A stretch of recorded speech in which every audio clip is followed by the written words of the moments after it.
Protests against the Dakota Access Pipeline were held in hundreds of cities across the world Tuesday.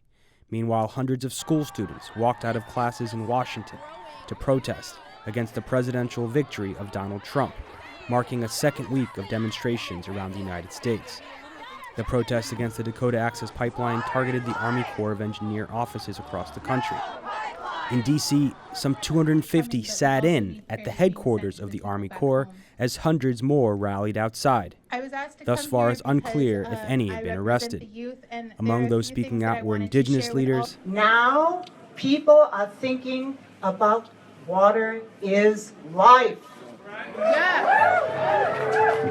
So we've got to go to the White House now, because we've got to tell President Obama, step up, step in. Actor Shailene Woodley said, we have to take action now.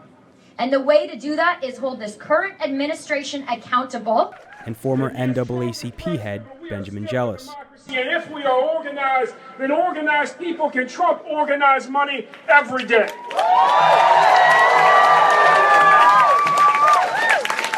Jealous said Vermont Senator Bernie Sanders will be joining a protest at the Capitol Tuesday demanding the pipeline be stopped. On Monday, the Corps announced they are delaying their decision on whether or not the pipeline can be built on public land, saying the Standing Rock Sioux need meaningful input in the decision.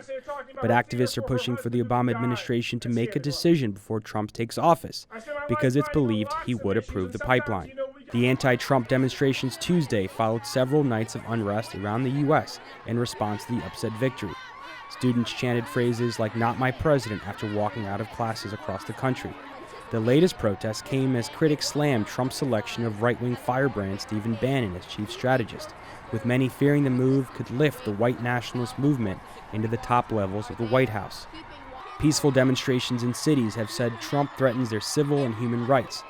They have decried Trump's often inflammatory campaign rhetoric about undocumented immigrants, Muslims, women, as well as allegations the former reality star sexually abused women. Civil rights groups and police have monitored violence against minorities since Trump's win, citing reports of attack on women and Islamic headscarves, of racist graffiti, and bullying of immigrant children.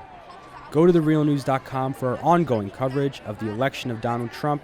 On Thursday, we'll be live streaming and reporting on a rally in Washington, uniting labor, environmental, and consumer groups, which will feature Bernie Sanders and the National Nurses United.